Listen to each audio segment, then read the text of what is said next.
Alors pour les chrétiens, le Messie est Jésus-Christ, le Fils de Dieu. Et l'on sait, et on le répète, que les Juifs attendent le Messie. Certains rigolent en disant qu'il est déjà passé, imaginant peut-être que le Messie des Juifs serait une répétition de ce que nous connaissons. Il n'en est rien. Et Pierre-Henri Salfati, bonjour. Bonjour. Votre livre « Dévoilement du Messie », publié chez Lithos, démontre qu'il ne s'agit pas de cela, pas d'un homme appelé Fils de Dieu, mais d'une puissance extraordinaire qui viendra au 8e jour de la semaine et qui fondera le 3e temple, celui qui fait suite à l'Arche d'Alliance et au temple de Salomon détruit par les Romains en 70. Qui est ce Messie? Vous prévenez, comment accueillir le Messie quand on ne peut pas s'accueillir les uns les autres? Et vous posez fermement la question, mais qu'est-ce réellement qu'un messianisme sans judaïsme, un Messie sans Torah? Quelle question? C'est moi qui pose la question. Ouais. C'est formidable. Dans votre Je vais essayer de me répondre. Waouh, quel programme. Mais quel programme? Oui, J'étais passionné par votre livre. j'en suis touché doublement, Bon, même Donc- triplement d'ailleurs. donc, Donc en fait, Qui est ce Messie? c'est vrai que le christianisme et son Messie est quand même en attente du retour de ce Messie, si j'ai bien compris. comme vous dites très Oui. bien, à un moment donné, les découvreurs de terre Oui. n'existent qu'à leur retour. Absolument. C'est-à-dire que ceux qui partent en Amérique, s'ils ne rentrent pas, ils n'ont rien Ils n'ont découvert. rien découvert du Alors tout. que quand ils reviennent, c'est là. Exactement, exactement. Donc c'est le retour du Messie. Et on pourrait, pour accorder les hommes de bonne volonté, dire qu'il s'agit de la même histoire, en fait. C'est-à-dire que celui que les Juifs attendent depuis, on va dire, avant le commencement, et qui tarde apparemment à venir, Et mais toujours en retard. toujours en retard, c'était, je crois même, notre ami Kafka qui disait « le Messie viendra toujours trop tard ». Oui. Il disait même, lui, trop tard. Le jour d'après, il viendra le jour d'après. Et comment dirais-je, ceux qui attendraient le Messie depuis la nuit des temps et qui pourraient se plaindre qu'il n'est toujours pas là, et ceux pour lesquels le Messie est déjà arrivé. Et on se rend compte que même pour la religion chrétienne, si je ne m'abuse, le job n'est pas complètement terminé. C'est-à-dire que même Jésus n'a pas complètement accompli ce pourquoi il se demandait, il était venu. Bon, si j'ai bien compris.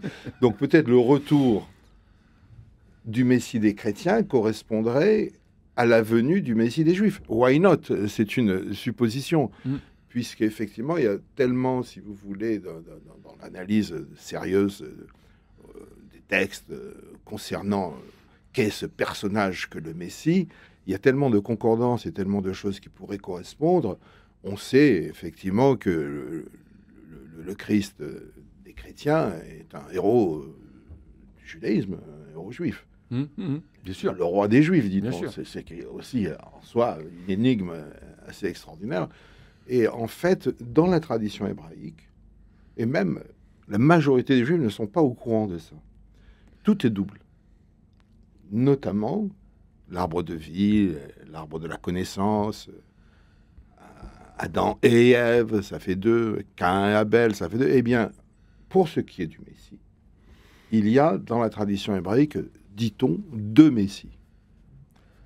Appelé le premier du nom de Machiar ben Yosef, le Messie fils de Yosef, et le second, Machiar ben David, le Messie fils de David. À quoi ça correspond?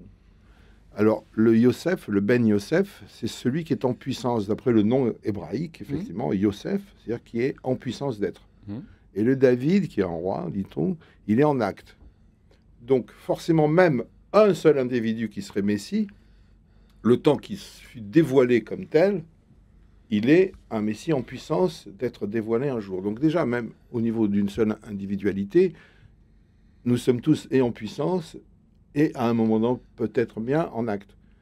Mais en fait, le Messie en puissance, c'est un Messie qui n'est pas achevé, qui n'est pas accompli.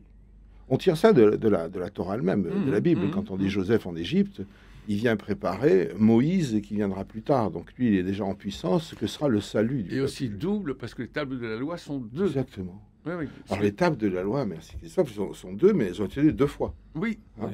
Elles ont été, alors imaginez un Moïse, un Dieu, qu'on se demande à quoi pense ce Dieu qui donne la Torah à quelqu'un qui va la briser dans un quart d'heure. Donc, ok. Et le texte, en tout cas, du Pentateuque, le texte les 5 livres, se termine par Dieu qui remercie Moïse d'avoir brisé les premières tables. Parce qu'il lui donne l'occasion, justement, de revenir sur lui-même et de lui restituer une deuxième fois cette Torah, effectivement. Alors, dans votre livre, Pierre-Henri Salfati, Dévoilement du Messie chez Lithos, la démonstration est puissante, elle s'appuie sur les mots, leur évolution. Ainsi, on apprend que le Messie est lié à la France, qui était déjà fille aînée de l'Église, et qui est, selon vous, la terre de la germination de la messianité. Sarfati, les Français. Et vous dites, que signifie l'esprit français, je vous cite. Que signifie l'esprit français dont on nous rebat les oreilles? Sur le plan métaphysique, c'est d'abord la faculté de faire prendre le plus obscur et le plus étroit pour de la lumière. Et ce, à quel prix? Eh bien, paradoxalement, la France est le pays de l'accouchement du Messie, et ce, dans l'ordre même des choses, à savoir l'obscurité qui a été faite lumière. Traduisons, la monarchie obscurantiste, qui a cédé sa place à la révolution des Lumières, sera perçue comme mensonge. Et donc, par un juste retour des choses, l'esprit des Lumières cédera le pas à la monarchie renouvelée. Entendons-nous, si cela demeure de l'ordre du symbolique, cela ne sera pas que symbolique. Merci. Bravo, ouais. En fait, regardez, la ville lumière, dit-on. Okay. Alors, la ville lumière étend son doigt jusqu'au ciel avec cette tour dite Eiffel. Eiffel ne s'est jamais appelé Eiffel lui-même. C'est intéressant d'aller voir comment il s'appelait, ce monsieur Eiffel. Eh bien, curieusement, puisqu'on c'est une leçon d'hébreu auquel vous nous avez invité, Christophe, oui. Eiffel en hébreu veut dire les ténèbres. Eiffel veut dire ténèbres. La ville des lumières porteuse d'un doigt vers le ciel, montrant finalement ses limites, et l'idée même que lumière va signifier ténèbres, on le voit d'ailleurs, les lumières ont amené à la terreur. La raison pure amène forcément à la terreur. Les Allemands vont recopier le modèle français. Les Lénine et autres Staline, Pol Pot disait qu'il avait tout appris de Robespierre à la Sorbonne. Et on voit la terreur que ça a semé, comme si la suite de la raison pure était forcément les ténèbres de la terreur. Or, même le mot Eiffel, qui est un acrostiche du mot Aleph, de la lettre Aleph, qui veut dire enseigner, à l'envers, c'est les ténèbres. Donc, en fait, que peut-on apprendre si ce n'est finalement que la lumière est plus grande quand elle vient des ténèbres, et que simplement de la lumière issue de la lumière. Et en fait, c'est vrai que le mot de Sarfat, qui désigne la France, est cité par les prophètes, notamment Ovadia, qui évoque Sarfat comme le lieu même d'une révélation associée à un salut. Et effectivement, c'est de l'étymologie qu'il conviendrait de faire, puisque le mot Tsarfat va donner le mot tsar en Russie, issu des mots Kaiser, voilà, César, la césarienne, oui. Ce qui rend étroit. Alors, c'est presque un jeu de mots, c'est que si vous analysez de façon étymologique, tsar veut dire étroitesse, et pat veut dire la pitance, le pain. Sarfat, le pain étroit. Alors, c'est un jeu de mots, peut-être la baguette. Il n'y a qu'en France que le pain, on le mange à la baguette.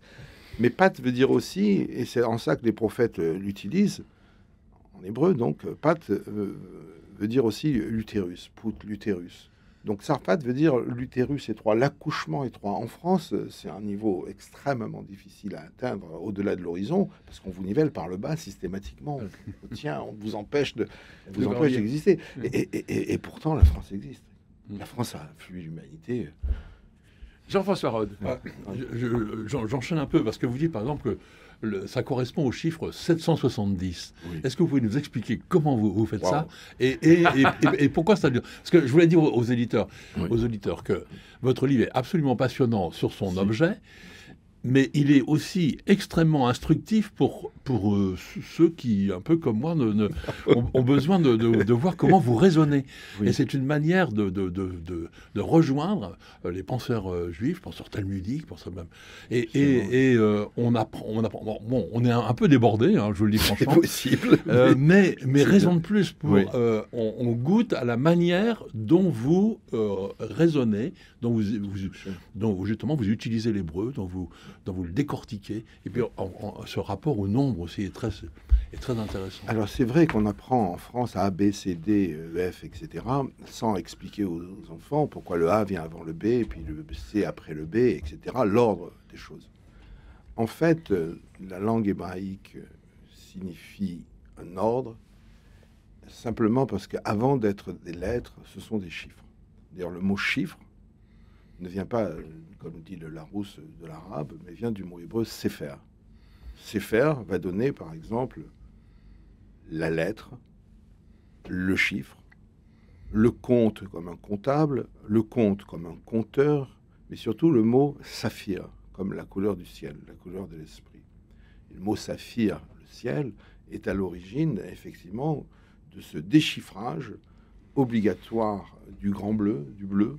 Est-ce que dans le bleu, il y a des signes qui nous échappent? Est-ce que dans le monochrome, il y a des tas de nuances qui nous échapperaient? Et ainsi, le ciel devient chiffre qui va devenir lettre. Il est difficile pour le commun d'avoir des suites aléatoires de chiffres. Donc, ces chiffres-là, qui resteront toujours valables comme tels, deviennent des lettres. Alors, en fait, le Aleph, c'est 1, le Beit, c'est 2, etc. Donc, les herméneutes juifs, les exégèses du texte hébraïque, disons, ont affaire à un compte, à un comptage, et donc on attribue régulièrement, systématiquement même, quand on est au niveau, à chaque mot un compte chiffré. Quand vous avez, par exemple, le mot, enfin la lettre Aleph, la lettre Aleph qui est la première de l'alphabet, elle vaut 1, mais on se rend compte que finalement, quand on l'écrit, quand on l'entend Aleph, on entend 3 lettres, A-L-F, Aleph. Et quand on la décompose en ces 3 lettres, finalement, cette 1 devient 111. 111 vaut 3, donc 1 égale 3. Vous voyez l'arithmétique hébraïque qui prend des proportions vertigineuses. Vous comprenez que Henri Salfati écrive de façon générale « La connaissance est préparatoire à la révélation ». C'est vrai, ne serait-ce que pour soi. Hein. Est-ce que nous ne vivons pas... pas... au 770. Oui. 770. Revenons sur le 770. Alors, si vous voulez, donc le chiffre 7, en général, c'est la nature. Notre visage a 7 trous, 2 yeux, 2 oreilles, 2 narines, une bouche. Nous avons 7 notes de musique, nous avons 7 couleurs dans l'arc-en-ciel, nous avons 7 jours dans la semaine, et je vous passe tous les 7. Donc 7 représente la nature. Par exemple, le Shabbat, le 7e jour, c'est l'harmonie de la nature. Quand on sait ça, le chiffre 8, donc c'est au-delà de la nature. Ça représenterait l'infinitude, ce qui n'est plus de l'ordre de la nature, mais qui va dépasser la nature. Ainsi, il y a toute une symbolique des chiffres qui va vous raconter une histoire dans l'histoire. Donc quand on dit 7, on va parler de la nature. Or, en fait, comme vous savez bien que nous sommes très simples, que c'est-à-dire ce 7 ne peut pas s'arrêter à ce qu'il est simplement, on a tendance, dans le système décimal, à diviser tout par 10. Et effectivement, le chiffre 7, c'est en puissance 7 fois 10. Pourquoi? Parce que chaque élément du monde est divisable au moins en 10 sujets. Nous sommes 10 chacun d'entre nous là. Nous avons 10 doigts, par exemple. Pourquoi nous n'aurions que 10 doigts? Nous avons 10 orteils, ok. Mais en fait, chaque détail de notre corps peut être divisable en 10. Nous avons 10 degrés d'appréciation des choses. Donc 7 va devenir 70. Et chacun de ces 70 aussi étant divisable par 10, ça devient 700. C'est symboliquement, pour pas faire trop long, c'est la réparation de la nature. C'est une manière, en hébreu on dit du tikkun, de réparer ce qui s'est échappé de la nature en le subdivisant comme un chirurgien ou un chimiste ou un physicien. Il va chercher les particules élémentaires. On va aller dans le corps du sujet. Et cette nature merveilleuse de ces 7 couleurs, de ces 7 sons, de ces 7 jours, de cet arc-en-ciel, etc.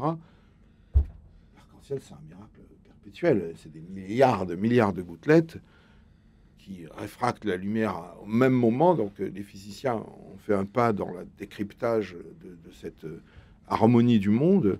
Et le 770, puisque la valeur numérique du mot de Sarfat, c'est la France va pouvoir, enfin en puissance... toujours en puissance, décrypter toute cette harmonie qui est aujourd'hui disharmonieuse.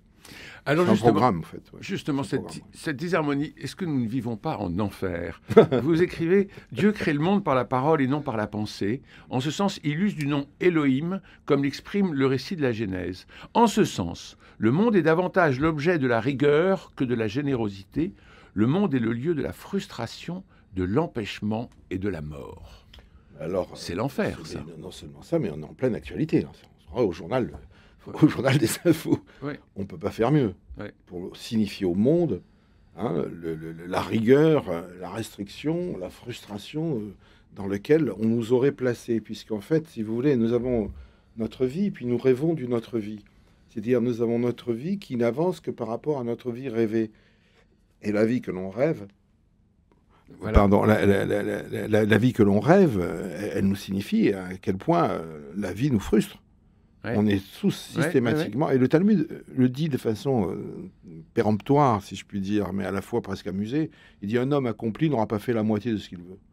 Donc c'est comme si c'était perdu d'avance. Mais c'est donné pour Donc c'est une frustration. Oui, c'est le principe de la frustration. Il est opérationnel dans justement la nécessité de chercher le salut. Peut-on accommoder le monde géopolitique à celui de la tradition? Je crois que c'est l'essentiel aujourd'hui, oui. C'est-à-dire... Parce qu'on peut se poser la question et on peut y répondre d'une certaine façon.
ושל נחושת ושל אור, הלא לכל שירייך אני כינור. ירושלים של זהב ושל נחושת ושל אור, הלא לכל שירייך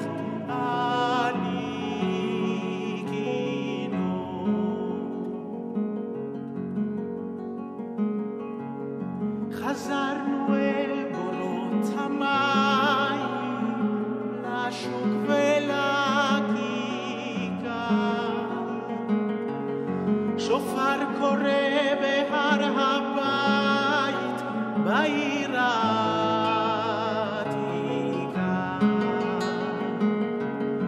ובמערות אשר בסלע, אלפי שמשות זורחות. נשוב נרד אל ים המלח בדרך יריחו. ירושלים של זהב ושל נחושת ושל אור, הלא לכל שירייך אני כינור. Quelques livres. Voilà, c'est Jérusalem of Gold, interprété par Henri Lévy, bande originale du film D'une seule voix, qui était sorti, vous vous en souvenez, en 2009, et qui nous donne toujours autant d'émotions. Nous sommes, Jean-François Rode et moi, avec Pierre-Henri Salfati, pour Dévoilement du Messie, publié chez Lithos. Un livre, alors, ce qu'on disait, les 20 premières minutes sont un peu difficiles, parce que c'est un vocabulaire qui est différent, c'est un esprit qui est différent, c'est une manière de... Et il faut vraiment se laisser aller, parce qu'après les 20 premières minutes de lecture, moi j'ai été complètement pris dans le bain, et je suis allé, mais alors jusqu'au bout, mais comme un roman policier, parce qu'à chaque fois on est pris par des interrogations. Tout ce que vous dites naturellement sur Auschwitz est absolument brûlant, et de sincérité et de vérité, et on l'entend rarement comme ça. Donc ça, il fallait vraiment le dire. Et alors, je reviens sur ma question. Peut-on accommoder le monde géopolitique d'aujourd'hui à celui de la tradition ? Mais Christophe, je pense que c'est la question essentielle, en fait. C'est-à-dire, on se rend compte, nous sommes les témoins, les témoins vivants, et c'est un privilège, va-t-on dire, dans l'histoire, de ce croisement effectif où le géopolitique dit son mot, et au-delà même du croisement, continue même la tradition. Comme si la tradition était déjà en soi, contenait en puissance, comme disait le Messie en puissance, le fait que le géopolitique va mettre les points sur les J, peut-être, sur les I, sur tous les lettres. Et en même temps, les différents dirigeants d'Israël n'ont pas reconstruit le temple. Et vous dites, ils ont laissé qu'une ruine. D'un point de vue géopolitique, écrivez-vous, on peut s'interroger sur pourquoi les dirigeants sionistes de l'État juif, agnostiques, areligieux, athées pour la plupart, ne se sont jamais attelés à la restauration du lieu le plus emblématique de l'identité juive, ne serait-ce qu'à des fins symboliques, histoire de marquer le coup à la mesure de leurs ambitions. Curieux paradoxe pour des individus se voulant les pionniers d'une totale reconstruction et d'un total renouveau que de conserver en l'état une ruine comme emblème d'un avenir radieux. C'est-à-dire qu'en fait, c'est comme si eux-mêmes, là c'est l'inverse, c'est comme eux, ces géopoliticiens, sont rattrapés par la tradition en fait. Ouais. Parce que ça fait partie du programme juif, si je puis dire, de ne pas reconstruire soi-même le troisième temple.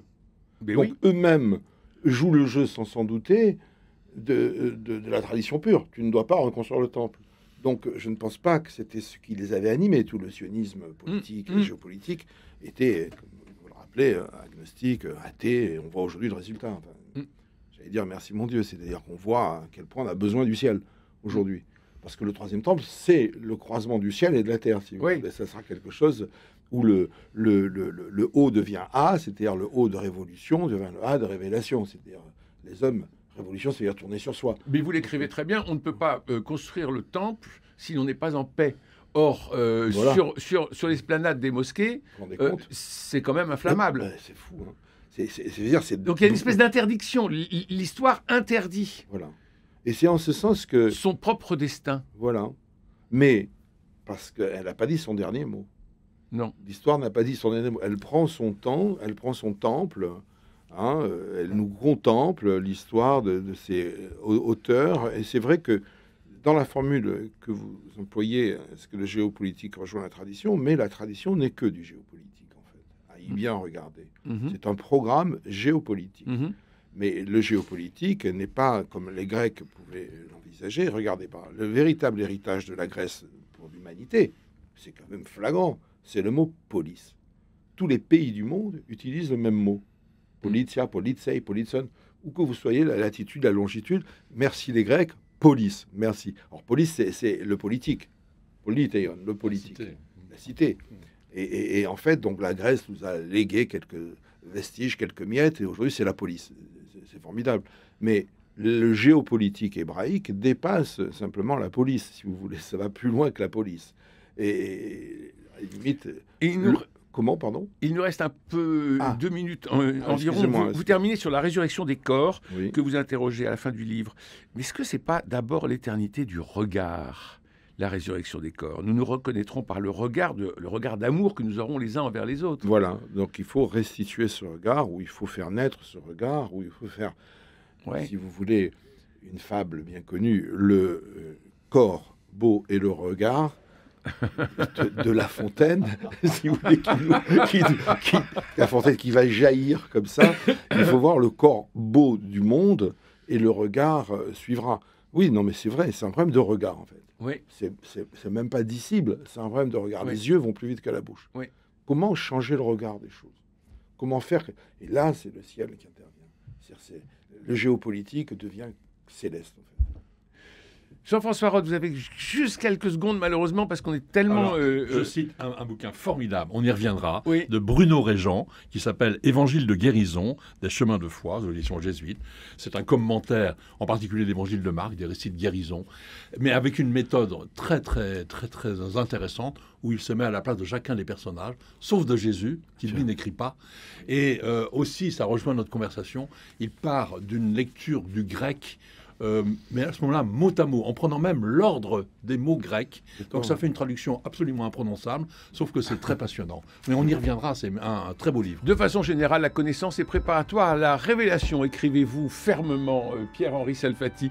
Merci pour votre livre, Le dévoilement du Messie, publié chez Lithos. Il coûte 6,90 € et j'insiste sur le plaisir de lecture que vous m'avez procuré et sur les méditations qui s'en suivent.